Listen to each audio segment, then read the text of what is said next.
That's too funny. All right, so we just went live. So this is like really informal, just for anybody who happens to be watching. It's just really informal, just looking at different, possible blogging platforms, things of that nature. So the one that I'm currently using is going to be charging starting September 1st. So I was just, looking at some other options. So do y'all have any ideas before we like start exploring? I dabbled with the kid blog platform, the one that is going to be charging, and one of the things that with that platform that I really liked feature-wise was it was very easy to be able to see my classes posts.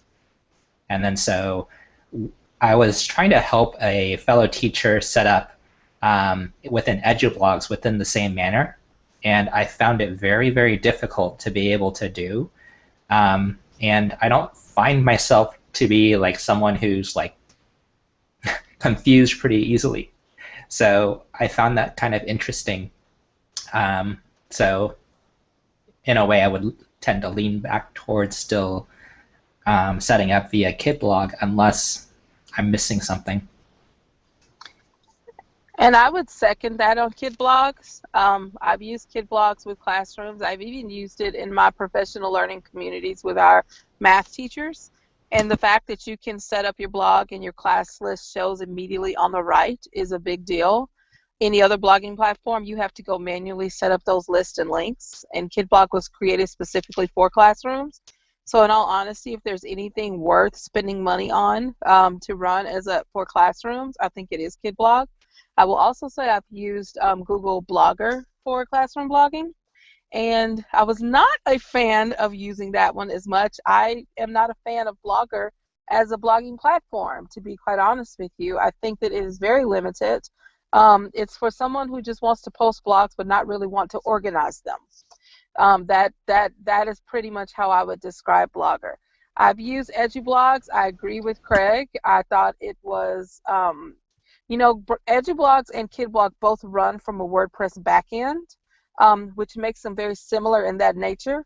What KidBlog does better than EduBlogs is KidBlog does set up that whole classroom learning environment, and I think that's what makes it to me worth more the money that I actually pay for EduBlogs and KidBlog, which is hilarious. And I've never used my EduBlog account, but that's my 2 cents on those. I will say I've used KidBlog before. I started it this year tremendously in the beginning. It worked well to an extent, but I think the hardest thing that I had with it personally was just making sure I kept up with it and also responding to other students and what they had to say. But overall, I did like it. I think it was simple to use. My students actually found it simple to use, and I have fourth grade this year. So. Yeah, I use KidBlog too. I've been using it for the past like 2 years, I want to say, and this year we really kind of went for a global audience. I had eighth graders, and we just kind of opened it up, and I like the fact that I was able to look at the comments. Like I was able to set it up so that whatever they posted, went live, but the comments that people wrote back to them from the outside world, I could go through and update those. But I'm thinking that that probably wouldn't be possible in something like Blogger, right? So No. let me just go ahead. Oh, go Vanessa. ahead. Go ahead. I started blogging with Blogger with my students a long time ago, and it was the biggest fail I've ever had in my teaching career, honestly. It was too complicated for my students. Yeah, I know, it's funny, because it's true. And then I stopped blogging with my kids for a while because at the time, I wasn't super connected as an educator then when I first tried. I just knew it was something I needed to do. But since then, a friend of mine, I use Weebly with my students. Weebly is drag and drop. My kids get that. It's super easy. You get 50 free accounts. I have 100 students, so I paid, I think, $10 for the rest of them. When they were grouped up, this year they'll have their own.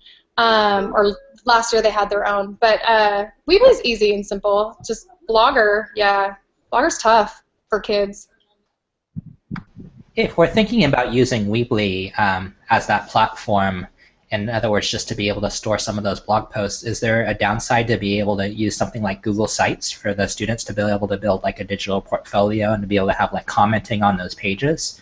Because you could always direct people to those different sites rather than to have a blogging platform. I think there might be more flexibility in a site versus a just a blog. Just a thought. I think that you are right, Craig, in so there's two sides to this. I think with younger kids, I think having the kid blog closed garden type situation is great, especially with parents and any concerns that they would have about that. I think that using kid blog for younger kids is a great kind of walled garden for them to just blog. But when you're talking about older kids, I think that you do have to be more flexible in how they blog. For instance, if I was blogging with my high school kids, I would be open to them using something like Medium or even using Evernote and letting that share to a blog. Or if they wanted to set up not just a Google site but their own domain, I think that you have to be open to that as well. I had a great discussion last weekend about kids using their own domain for their work, especially if they can get that and if that is possible. Because if you think about KidBlog, they've shared all their work and stored it to a KidBlog site. But if you stop using KidBlog or that next year, all of their work is gone. They don't have access to it anymore. So I think that we have to consider that. At least if it's on Blogger or a Google site, it's under their Google account, so they can still export it and save it. So that makes it great. I worry about them having access to their content, and I think that's something that we have to really continue as our students get older and need their content for their own portfolios.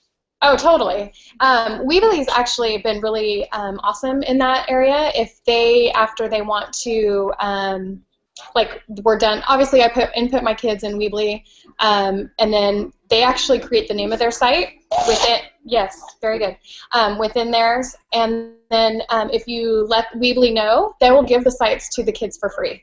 And then they get to keep their blog and their site, so to speak. And they can have up to 4 pages on their Weebly. So it's pretty good. I had a handful of kids that did want to keep their blogs going. They loved it so much. So let me ask you this. I've been using KidBlog for a while, and there was like a way to see all the classes' blogs at one time. So it made it like kind of really easy to go all in one place. And I know that for external blogs, and they had like a blog roll feature for the class. So is there something like that in any of the other options that are being presented, like a place to go like all in one and see them? Wait, I like Danessa did not know that Weebly will give the blog to the kids and they can export their content. That right there makes Weebly kind of a winner in my book. That's huge. We have to think about that. Even if they're 8-year-olds, let's say their parents wanted to export and keep what they've done, the fact that they can do that is a big deal. I don't know if KidBlog gives them that capabilities. Can we find out? Because right now, I think that the only thing they can do is log in and post. I don't know if they get access to a settings panel, and that's huge that they can do that on Weebly. I know I didn't answer your question, Sarah, but oh my gosh, that's such a big deal. On Weebly, there's your homepage, I guess, where you log in and you can see all your students' pages, and you have to click on them. You can't. I don't know if on KidBlog you can see them all at once, but you have to click on each of the students' blog, which can be time-consuming, but I usually spend a day a week doing that. So that's that. I think that's interesting, and then you always have to consider that workflow for the teacher, regardless of what platform that you choose. I know that it doesn't sound like much, but like 1 or 2 clicks here and there, and for it to be able to wait for it to load rather than having it load instantaneously is so huge when it is that you are looking to moderate comments or you're looking to respond to blog posts, even not only for the teacher but also for the kids. If that process is cumbersome in any way with any of these platforms, then it really makes that difference. Sarah, Hey, Valerie. Say hey to Valerie. Sarah, what do you have? loaded up there. I had the Kid Blog. I was seeing if they had like the different features to see if they had like the exporting feature listed as one of theirs, but I'm not seeing it. I am not seeing it. I think Rafran's had a good point of just being able to save that content regardless, and just to be able to let students know, hey, let's make sure that we have access to this content. We can make a Google Google folder and just be able to make some Google Docs of specific posts to make sure that we have that content from year to year for ourselves in case something happens to that platform. Right, I feel you. I feel you. The power to export at any time is huge. I know with my blog, my personal blog, I actually export daily or anytime I do a blog post, only because I used to host with Bluehost and they would lose my content pretty much every day. But now I'm with a different host and I still do it as a point of habit, and it's come in handy to do that. And the deal is, even if I wanted to change platforms next week, I can just import it and do it. So any platform that gives students the right to do that, because I don't care who's paying for it, they're the creators of their content. As any platform that gives students the right to do that is A-OK in my book. Christian, you mentioned your problem with the blogging in class was keeping up with it and going back to comment. And, you know, that I don't think that was an issue with Kid Blog. I think that's just an issue with blogging, period. So I don't know. I think we kind of all have to choose our poison. But today, I've been a Kid Blog person up until now, and now I want to go back and look at Weebly and look at options for our teachers because I want our students to have access to their content. That's huge. And I will say that I didn't think about Weebly before because I use Weebly for my personal blog, but I never really knew that Weebly had a way for students to really be able to use it as well. And I think now I want to explore it a little bit more to see which one I think is a little bit better, Weebly or KidBlog for students and for teachers. And if you want to make a blog roll, it's really simple. All you have to do is do a Google form and get your kids to put in their name and put in the link to their blog. And then you can easily create your blog roll from that. I mean, you'll have access to all of the URLs. So going from being able to do that really, yes, it's going to take some teaching of teachers in order to do that. But to me, it's the access to save and have ownership of your content is way more important than the ease of having a classroom pre-created for you that doesn't give students the ability to own what they do. That's a really good point there. And when it is that you do have that information, you can be able to use it in multiple ways. In other words, if you had a class site, then you can make your own blog roll and class roll where it is that you could share that out with other classes when you're collaborating with other classes to be able to say, hey, come comment on this particular project. That would be something that is really easy to do when you have all of those links. Not sure if you guys already talked about Blogger. Did anybody comment on that? And the pros and cons, what do you think about that as a platform? Yeah, Franz mentioned it and Danessa mentioned it, but it didn't seem to be like the most productive one. Seemed like there were a lot of issues with it when trying to use it with the class.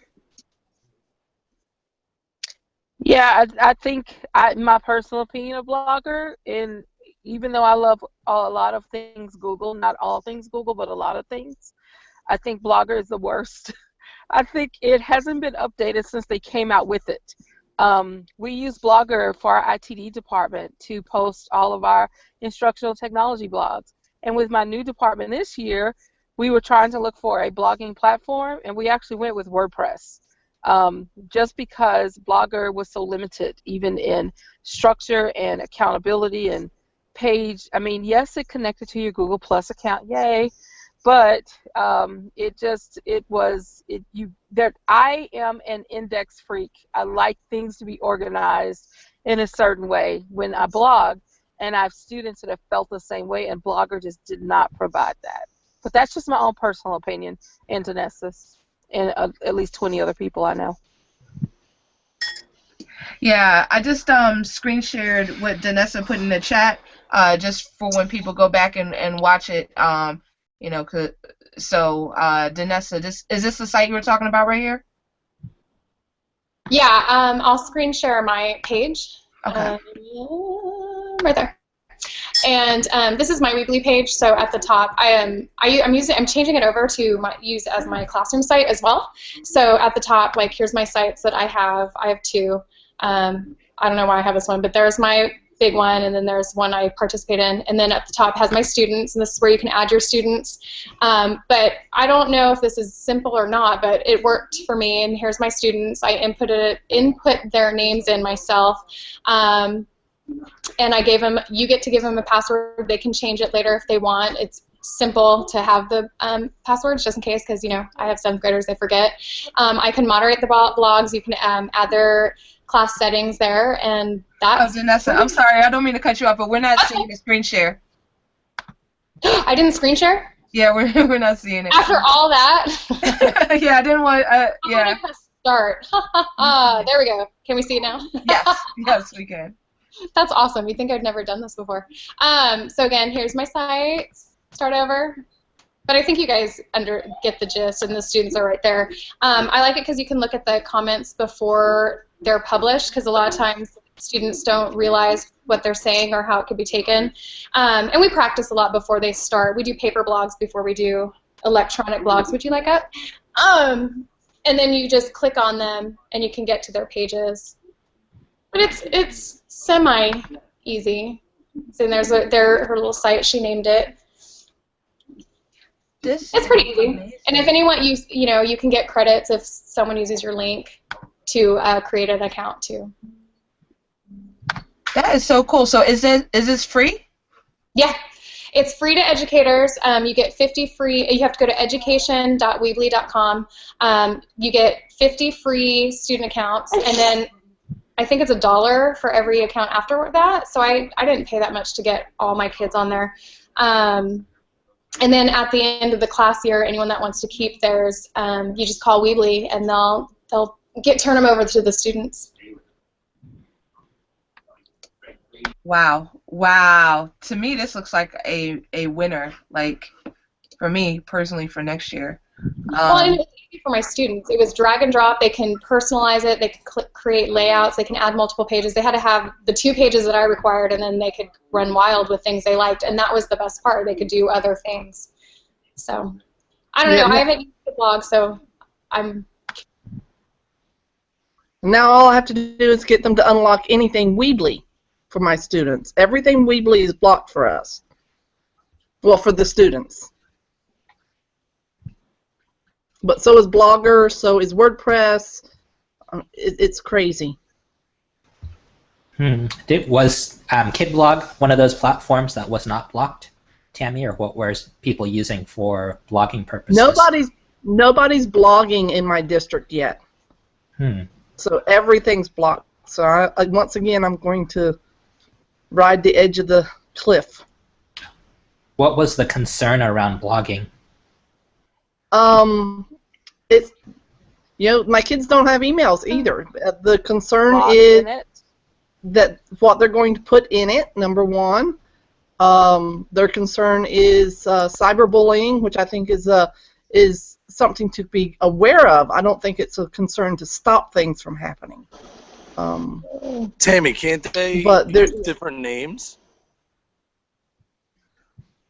First name, last initial? I think that what I'm dealing with is being the first and having to help people realize it's not as scary as they thought it was. Yeah, that makes sense. That makes sense. We just got GAF middle of the year last year, and I'm still basically one of the pilot classrooms for that. So, it is what it is. So I now have some information to go back and say, look, all these other schools are doing this. Let's work on this.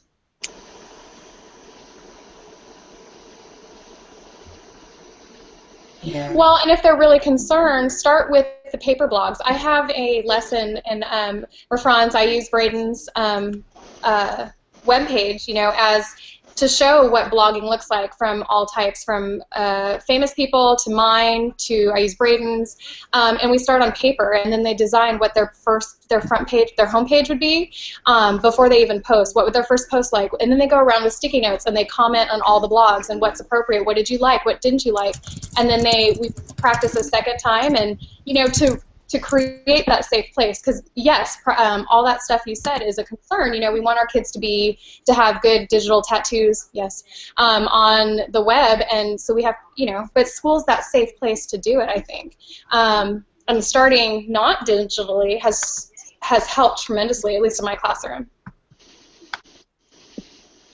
Yeah, if we talk about student voice, then what's a better student voice than blogging? It hits so many standards and gives them a voice.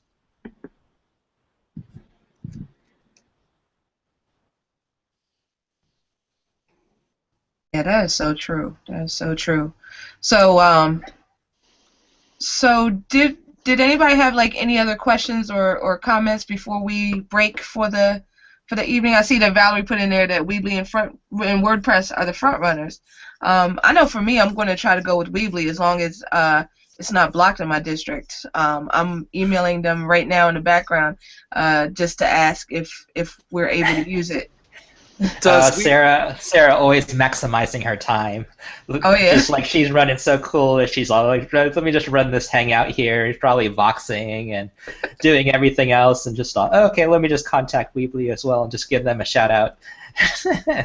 I missed Too funny. the part about Weebly. Does Weebly use a Google ID login? No. You set it up for your students first, and then at the end of the year, if they want to keep it, then you just contact Weebly, and they'll give the accounts over to their students. I make it really simple. Their login isn't shown. They get to choose their name once they log in, if I recall. They get to choose their site name. It's blah blah blah.weebly.com, and they get to personalize it. But no, I wish there was a Google login. That would make life easier, but alas, we have multiple passwords and logins. Why they need to learn too, I guess. Sadly. Yeah, because that's the improvement that KidBlog did make. I know it's paid, and that's what you guys are all talking about, but that was a big improvement that KidBlog made, is going with the Google passwords and ID. That is important, that login process, especially with the younger grades, and having that one login, even if it is that Google login, where it is. Our district one is super, super long. I could see that being an issue with like when they're younger, and especially if you're not one-to-one devices and that you're using some shared devices. The other thing that I wanted to look at a little bit more as possibly a platform for the kids to be able to use was Seesaw app. And I don't know if people are familiar with that one there. It's primarily iPad-based right now, but I don't know whether or not they're going Android as well. But the login process is just by a scanning of a QR code, and then they're logged into their own account. And the students are able to not only share text within there, but they're also able to share pictures and video. And I think that would be a very powerful platform, not only for digital portfolios, but also just for reflection. Could use it very much in a blog way. Yeah, they're pretty cool. Seesaw, I enjoy that. And if you're going to talk about portfolios, check out Jared Robinson's new podcast, the PE Geek. He does a 20-minute podcast on the portfolios, and he also came up with a pretty cool extension that creates sites and blah blah blah. And I know that that's diverging from what you guys are talking about now, but it's definitely worth listening to. Can you repeat that? His name, or possibly either his Twitter handle, or possibly some information about the actual link towards that podcast for us, and then also for anybody that is viewing this? Sure. His name is Jared Robinson. He's from Australia. His Twitter handle is @MrRobo, and he is probably the greatest educator we haven't heard of. He creates apps. He has a ton of apps. He's big in the phys ed community, but he has an extension that creates Google Sites for your kids. It's a little bit of a a process of creating, but once you do, it creates a new site for everyone, and his blog is absolutely fantastic. So check it out. It's PE Geek is the podcast, and on Twitter it's at Mr. Robo. It's really cool and it's free, and he talks about digital portfolios, and he goes over pretty much all of them. He talks about 3-ring, he talks about I forget what else, but he talks about a bunch of stuff, and it's 20 minutes, so it's not too long, and it's a really great podcast. So Jared Robinson, PE Geek is the podcast, and it's at Mr. Robo on Twitter. Okay, so one of the ways that I have my students keep track of all the variety of passwords is I have them create a document called Password Vault, and they're supposed to put all the particulars about every account that we use, and they store that in their network drive. So the only account that they have to remember for my class is their network drive, the one that they log into when they walk into my classroom, and then everything else they can copy and paste from that document if they forget what it is. Oh, ooh, am I muted? No. Okay, sorry. I also, going on that same route with passwords, I created a Google form that students fill out to give me their passwords, because my 7th graders, lose the papers I give them or forget, so I have them too, just in case. And it's just shared between me and them. Oh, hello. Gotcha. That was really cool. That was really cool. So, I was envisioning this lasting until about 10 o'clock, so we are getting close to 10. So, did anybody have any other questions or anything that they wanted to put out there? Because I think that we've come up with some fantastic ideas. Like, I feel really good about next year. That podcast that was being referred to, I looked it up. It's thepegeek.com/podcast, and it looks like it is episode number 34 that seems to be talking a little bit more about portfolios and physical education. However, I'm sure that we can have some carryover from those things, because we're just looking at the tool and thinking about how it is that it might be used.